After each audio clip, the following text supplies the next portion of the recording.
Hello everyone, I'm Lisa Greek with the Angleton Chamber, and today we're interviewing some folks who are seeking some council positions for the Angleton City Council. And right now I have with me Mr. Cody Vasut. Welcome, Cody. Thank you. And he is seeking position 5 for the Angleton City Council. So I'm going to ask you some questions, and feel free to give your answers and let the voters know who you are. Fire away. We're going to fire away right here. So question 1. Why, in your opinion, are you qualified for this position? And what sets you apart from the other candidates in this race, especially as it pertains to interests of business and small business owners? I would have to say 3 things. 1, my education; 2, my experience; and 3, my motivation for running. I don't know if my motivation is different than any others. I just know what I believe about city council, why I'm running. My education, I graduated from Angleton High School in 2005. I keep thinking I've been a lifelong resident of Angleton, but I was gone for about 2 years right after I got married, so that we could live in Pearland. But I went to A&M, and I got a bachelor's degree in business administration and a master's degree in management. So I've had extensive academic training in business. I also got a law degree from the University of Houston in 2012. I'm now working as a litigator and a counselor of Fortune 500 companies and small businesses in this area. I help them deal with a variety of issues. Main things are contracts, whether it's drafting them or interpreting them, and that's the number one thing that the city council is going to deal with on a consistent basis. I also deal with real property issues. I've been to several city council meetings lately, and if you look at the agendas, they're dominated by plats, replats, development agreements. So it's kind of in my wheelhouse what the city council does. I've also dealt with employment issues. I've counseled clients on hiring and firing employees. That's what city council does a lot of. Hopefully we don't fire people, but sometimes we hire them. And I think that my education experience really give me a good heading to come into city council prepared on day one to be able to contribute to the team. And also my motivation. I'm really passionate about Angleton. Like I said, I lived in Pearland for a while, and it was a really quick commute to downtown Houston where I worked for a law firm.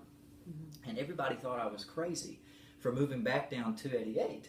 It's a 45-minute to an hour-long commute, but I love it here. This is my hometown. It's where my family's been for several generations, and I really wanted to come home. And so my motivation is to give back. And I thought, what is a way that I can give back to my local community using the skills and experience I have? And city council was the option that came to mind. And so this is what I'm doing. And if I'm fortunate to get it, I'd love to give back. If I don't get it, I'll give back some other way. But hey, this is what I feel led to do, and after prayer, and I think this is what sets me apart from others. Is I just feel motivated to do this, and I feel like I'd be a good contributor to the team that is the city council. Okay, thank you. How important is it for the city to purchase items and services from local vendors? And how committed to the Shop Local motto are you? And what have you done to encourage the city and its citizens to keep their tax dollars in Angleton? I think I remember when I was a kid when they came out with the Shop Local motto, and I thought it was a great thing. My dad was a small business owner. He used to have pagers, which kids, if you're watching, pagers are small devices that receive incoming numbers. So, but I had a pager when I was a kid, and Shop Local became kind of a key thing around that time. And I think it's critical that if there is something available locally, the local government should buy it here locally. And the reason is simple. It's simple math. That when you buy something local, you then put more money into the local economy. And by putting more money into the local economy, you develop more sales tax revenue. And as you develop more sales tax revenue, hey, look, you have more money then for the government to buy locally. So it's a mutual benefit for everyone. That's why it's so important. Every time somebody shops in Clute, like Jackson, Pearland, or Houston, that's money that's being taken out of the local economy. When if we kept that money here, we could then attract more businesses. Because when you talk about businesses coming into town, especially larger businesses, they're looking at metrics. They're looking at sales tax revenue data. They're looking at foot traffic. If we had more foot traffic downtown would be a more attractive area for businesses to come into. If we had more sales tax revenue coming into the city, it would look like a more attractive opportunity for businesses. So it benefits everyone. Not to mention when new businesses come in, you get then property taxes off of the new development. So it is a win-win-win-win. So shop local. That's a very important thing to do. And as far as what I've done to shop local, I buy my cars here. I bought multiple air conditioners here, which is a story in and of itself. In Texas, if your air conditioner goes out, there are small ones at Walmart, and you can go there and get one and, kind of limp along in your bedroom for a while.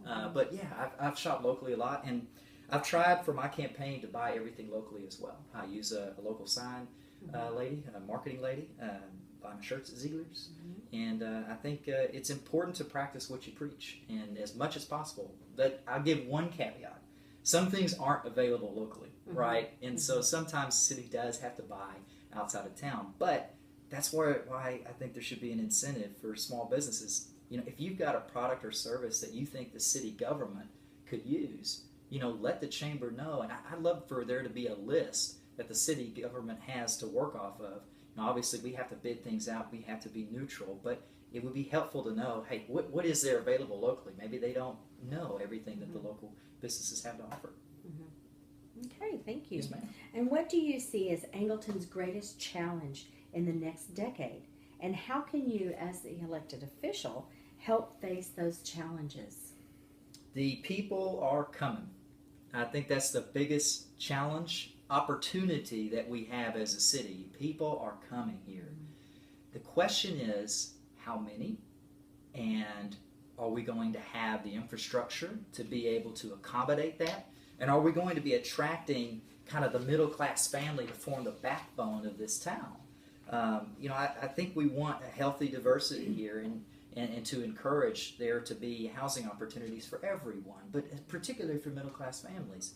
And so I think the biggest challenge that we have is making sure that we have the infrastructure in place we need to attract new businesses coming in. I know the city right now is running several projects off of County Road 220. They've got a plan in place. They're doing construction right now of a 523 and 288, running water lines. So we've got a love station coming in on that side of town. That is going to be an area of prime growth, also on the northern side of 288 and 288. So I think, and especially 523 and 288, kind of north of where TDECU is, those are all areas where we're going to see a lot of growth. But we have to have the infrastructure in place to do it. And we have to not only be able to accommodate growth, but not forget what we already have. So that, I think, is the biggest challenge, is you have a finite piece of pie that is the city budget. And while, yes, you want to spend as much money as you can putting in those utilities to attract those new businesses, well, you still have to maintain the streets and the utilities we have, particularly on the south side of town, some of the older areas of town. I know in the past I've heard, why do we not have businesses over there off of 35 on the east side of town? Well, a lot of that has to do with the aging infrastructure. A lot of that has to do with it's not seen by people as the hot area. You can't forget each and every part of town just to focus on the new development. So a strategic plan is critical to do this, to navigate through it. The city's strategic plan, my understanding, is expiring next year. Now it's a perfect time, for this next 10 years to put in place a plan to, meet growth and to attract the right kind of growth. To attract middle-class families here to Angleton, to show them what we have to offer, which is many good things. I love this community here, and I know many people will too. Very good, thank you.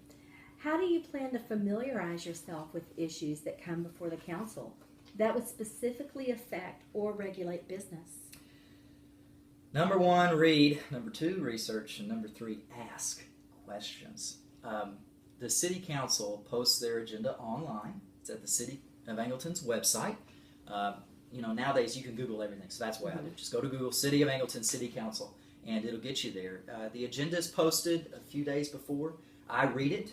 I read the agenda, and I read the supporting documents. So, if I'm on City Council, naturally I'm going to do that too. Also, I'd like, research issues that come up and to see kind of what does some think tanks say about things. Angleton is not really kind of inventing the wheel every time something comes up. Other places have faced issues too. And so if there's a new proposal, I want to run it by, okay, how has this worked in other cities? If a quick search reveals that, hey, City X adopted that policy and it went terrible, that's a huge red flag. And so I want to research. I want to look at other sources. And then number three, the most important thing is ask the affected parties. A lot of times what Angleton City Council is going to deal with is requests for zoning variances that are going to come in. Somebody wants to expand their carport. Somebody wants to erect a new building, on their lot. They send out certified mail to the neighboring, to your neighbors. You've probably gotten them before. And they ask you, what is your opinion on this? And they have a zoning meeting where you can come and give your opinion. You have the city council meeting where you come and give your opinion. Well, let's not let the city council meeting be the first place that city council members know what are some of the issues with it. And I think, by and large, all of our city council members are great about knowing kind of what's coming up. And I want to emulate that. Ask questions of the parties involved. So, hypothetical, if somebody wants to build on a lot, they want to rezone it from commercial office to commercial general, ask, what it is they're wanting to do. And then ask some of the neighbors or anybody who submitted complaints, call them up on the phone and say, hey, what's your key, concern here? Mm-hmm. Is it traffic flow? Is it noise? And that way you kind of know where all the parties stand before the meeting so that you're able to then make an educated decision about what to do. Mm-hmm. Thank you. In the past, Angleton has lost small business and development opportunities to other communities. What steps would you take to make the process less cumbersome and make Angleton more inviting to those who wish to invest here? I've heard a lot of anecdotal stories, and to make sure I pronounce that all the way. Some have had a hard time developing, new businesses in town. Some people have had a hard time redeveloping businesses. Angleton is an older city. We have a lot of older infrastructure, a lot of older buildings, but they're prime opportunities to be redeveloped. Well, part of that process comes with, some heartache. Sometimes you get a developer who comes in and is not experienced, and they kind of just jump to it, and then they do stuff that they later find out they can't. And then the city's in the position of, you really couldn't have done that. Sometimes people come to the city and they don't get clear information, or sometimes they do something and they get conflicting information. I don't know exactly what the issues may be, whether it's a developer issue, whether it's a regulation issue or an enforcement issue. I don't know. It could be all three.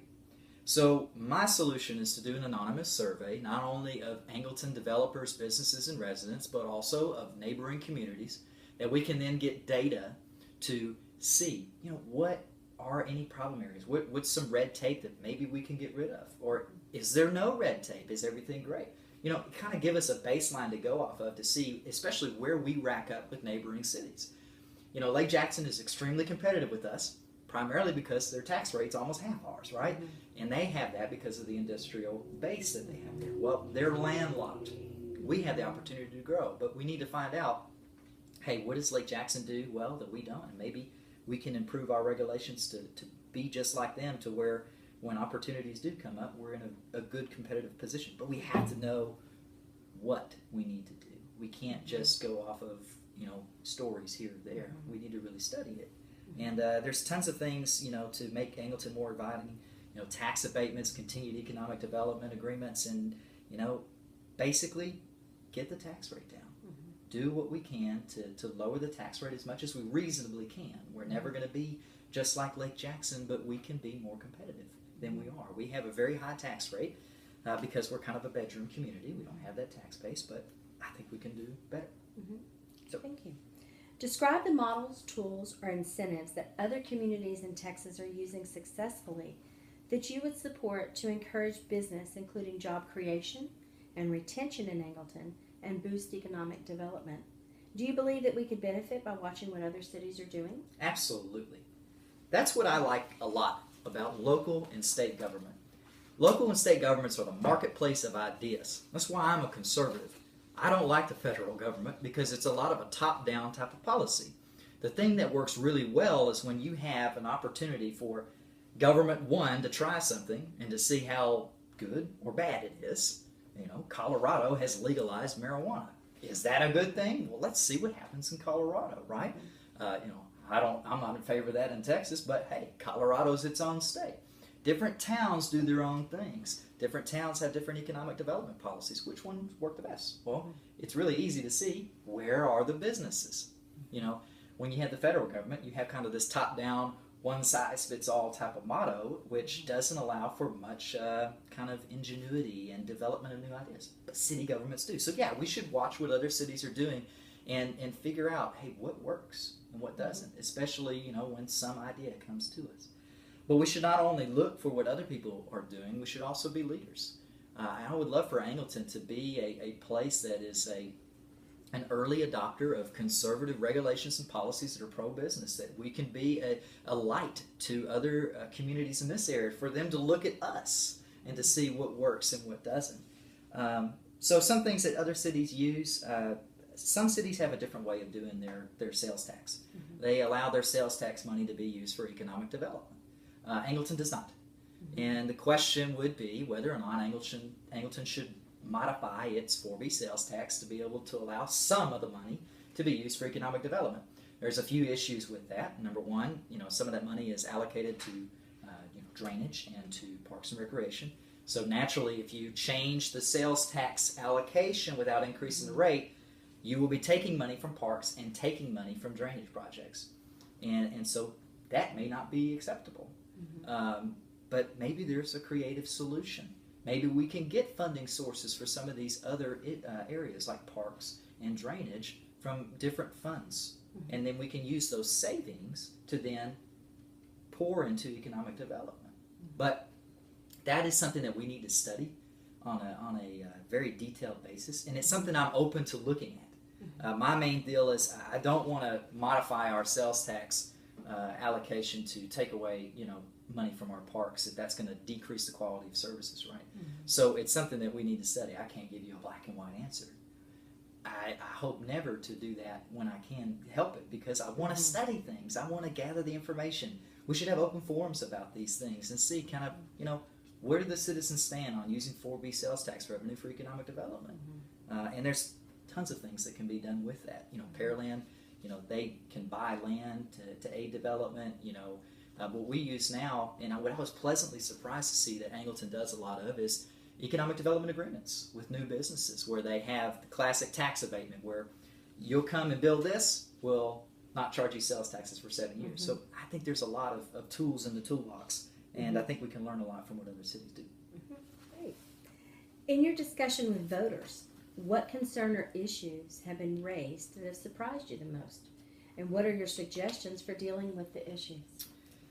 Relationships between local business and city government. Relationships are a soft issue. It's not something that you can address with legislation or with ordinances. It's something that you have to address with people. And it involves getting people in the same room and talking to each other and gathered around common ideas. The common idea being that Angleton is a great place to raise a family, that Angleton is a great community and it has a lot to offer. But we need to get our business leaders and our city council and our city employees in the same room and on the same page. That way, we're never working against each other.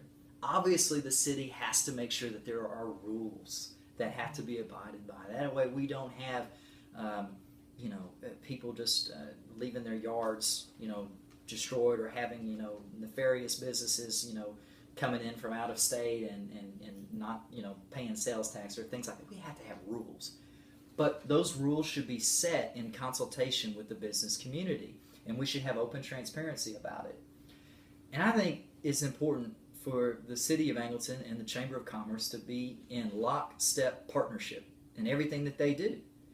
I think that when the Angleton City government does an economic development program, whether it be an event or otherwise, the Chamber of Commerce should be involved.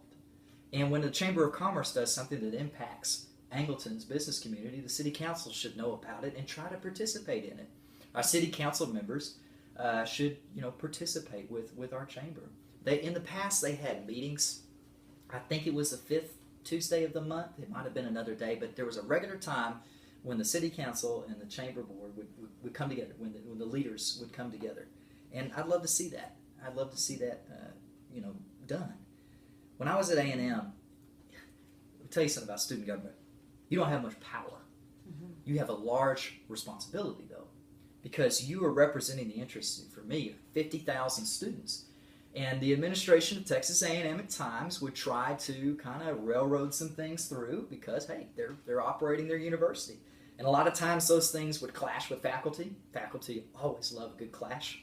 And a lot of times I had to be a mediator between the faculty and the administrators. I remember we had a chancellor, great guy, Chancellor McKinney, wanted to have faculty evaluated based off of student reviews. And the faculty never want to be evaluated off of student reviews. Last thing they want is for some 18-year-old, to tell them whether or not they get a bonus. So we had to navigate that. And it involved getting the faculty members and the administrators in the same room and try to communicate some type of compromise. I think that's the best way to handle any type of conflict or perceived conflict between business leaders and city government. Get them in the same room, get them talking, and build those relationships. And I think you will have a much better operating experience that way. Okay, thank you. How would you improve the operation and efficiency of the office of council? How do you view the relationship between the business community in Angleton and the city? And how would you change that picture? I think we talked about the last part of that question so kind of a while ago. I won't belabor that. But as far as improving the operation and efficiency of council, transparency, number one. I'd love to see agendas emailed out to a listserv or a subscription list before city council meetings so people know what's going on. You can voluntarily sign up for it. I run a young adult ministry. We don't have hardly any money, but we do a whole lot. Because in 2016, you can do a ton of things online for free, essentially, or close to free, maybe a couple $100 a year. Maintaining an email list is something that you can do for pretty cheap. Videotaping city council meetings and putting them online. It's 2016. There's Ustream, there's YouTube. We did it with student senate meetings when I was speaker of the student senate at A&M back in 2008. We can do it now. I'd love to see that. That way, citizens who can't be at these meetings, which a lot of times they're at like 5:30 or 6. Guys like me who work in Houston. I leave work early and I strive to be there and I get there on time. But for an average citizen, somebody working a shift in the medical center coming into town, they can't necessarily be there all the time. It'll be good to have the meetings online. The minutes we have are really good. They're great. I love, I feel like I get the basic information, but I think you get a lot more from seeing it in action. And we should, Ronald Reagan said, the best solution to any type of government corruption or anything is a little bit of sunshine. I don't believe our city government, has any corruption or anything like that. But sunshine is something we should never be afraid of in government. Be as transparent and open as you possibly can be. So that's what I would say. Transparency first. Leadership second. We've got a new city manager we need to replace at the end of the year. Michael's leaving. And I think it's going to be the critical decision that the city council makes. I want to make sure that we get somebody in who has pro-development experience, preferably somebody from a town who's gone through something like Angleton is about to. A lot of growth. And to see that they managed it and managed it well. I want to see somebody who's a city leader, not just a city manager. Just two totally different things. A leader gets people to do things because they want to do it. A manager gets people to do things because he threatens them if they don't. I want a city leader. I want somebody who motivates all of our city staff, retains top talent, and moves us in a positive direction. And the last thing, vision for our city government, like our strategic plan. It's time to update that. With a new city manager coming in, we can set a new vision and a new direction that's pro-growth and ready to tackle the issues that are coming. And we need a city manager who can set that tone. And I'd hope to work with them, somebody like that. And what issues compelled you to run for council, and where do you stand on them? I thought about, what position in local government best suits kind of my experience. Being in student government at A&M, serving as Speaker of the Student Senate, which was Student Body Vice President, dealing with politics, going to law school, and my business degree, kind of all of that rolled into one. City council seemed like a natural fit to me. And I felt like that was, a good place for me to go. So it wasn't really an issue that got me into this as much as it was, I want to serve, and what's the best place for me to do it? I prayed about it, and I talked to a lot of people about it, and then just kind of where I gravitated.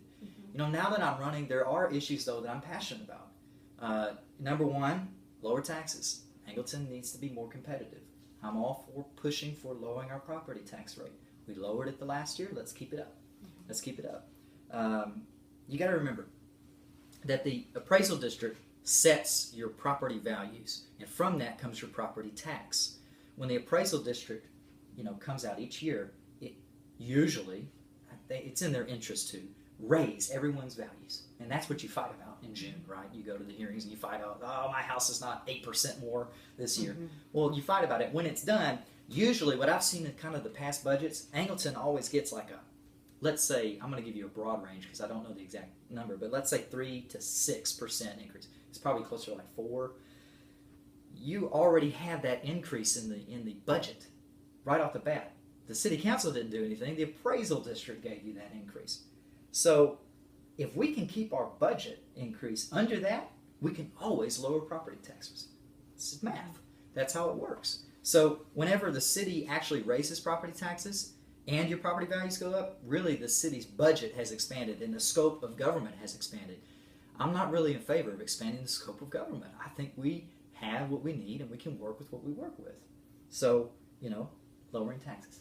And I think that's for the benefit of everyone. Prayer before city council meeting. Angleton is one of the only places I know of that doesn't do an invocation before the pledges of allegiance. We don't pray publicly. The school district has an invocation. Why? Why not? The city of Lake Jackson has an invocation. City of Alvin has an invocation. Everybody almost has an invocation. This is Texas in America, in Brazoria County.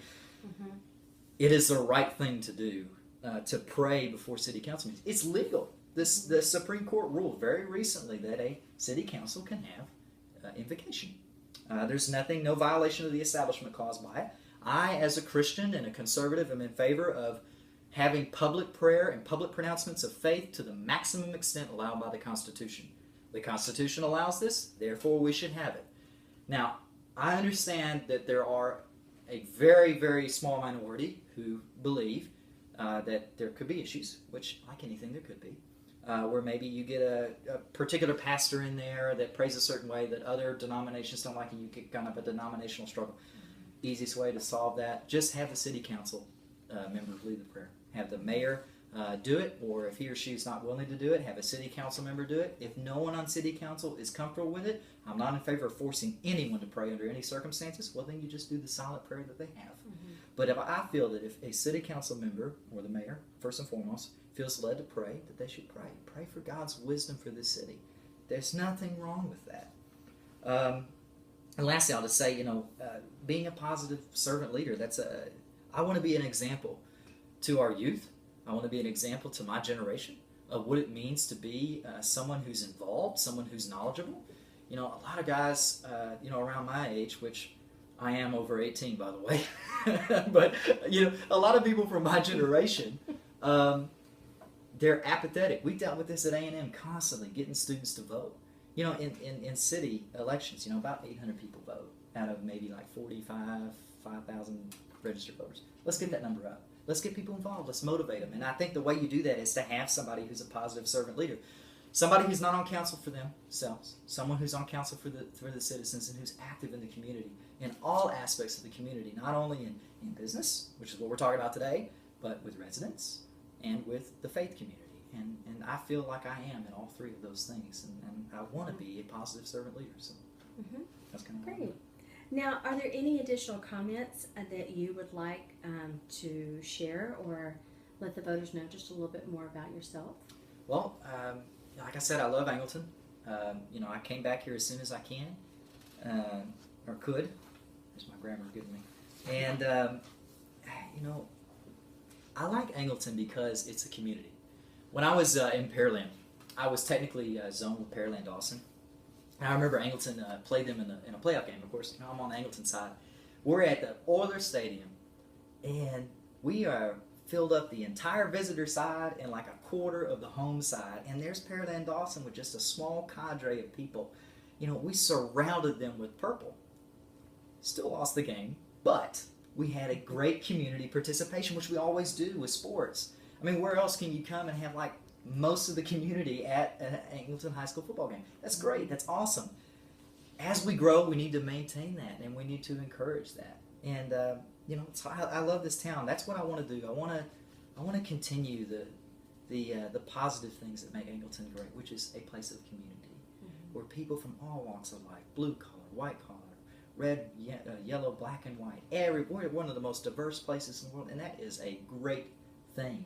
I used to be passionate about, on Wikipedia, if you used to go on Wikipedia for Angleton, we had the most NFL players per capita in the world at one point in time. Isn't that awesome? I mean, this is a great place. And so I want to put a smile on people's face and confidence in their mind that their city government is the most effective, efficient, and conservative it can be. That's what I want to do. And the last thing I'll say is, if you have listened through this whole thing and you're at this moment and you're wondering, you must be passionate about city government, and that's awesome. Let me tell you this. There's not every problem cannot be resolved by city council. It cannot be resolved by your school board. It starts in your home. Probably the biggest challenges that we face as a community and communities across the United States is the breakdown of the home. It's the breakdown of families. And you want to make an impact on a community, invest in homes, in the family. You know, life is not about government.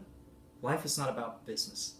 Life is about eternity and Christ and what he means, the transformative power of the gospel, that we are cleansed of all unrighteousness through Jesus. Man, and when that happens, when you see people get transformed by the gospel, they do incredible things. I hear it all the time. Why is Africa becoming such a, is changing so drastically? Because of missionaries that went there and transformed communities to have people living not for themselves, but for others. So you want to make an impact in your community? Be involved in city government. Make your voice heard. Vote. That's great. You really want to make an impact? Get your soul right and encourage the unity of the family. Those two things will make any community a great place to live. So I hope that you will vote for me for city council. If not, there's other great guys that are running. This is an awesome opportunity for me. I'm enjoying every minute of it, and I leave it in the Lord's hands, whatever happens. But thank you for your time, and thank you for your time. Sure. And I don't know if you want to close or me, but I'll close, and I'll say that once again, this is Cody Vasut, and he is running for City Council Position 5. Cody, thoroughly enjoyed it. Thank you very much. Good luck to you, and thank you so much for joining us. Thank you.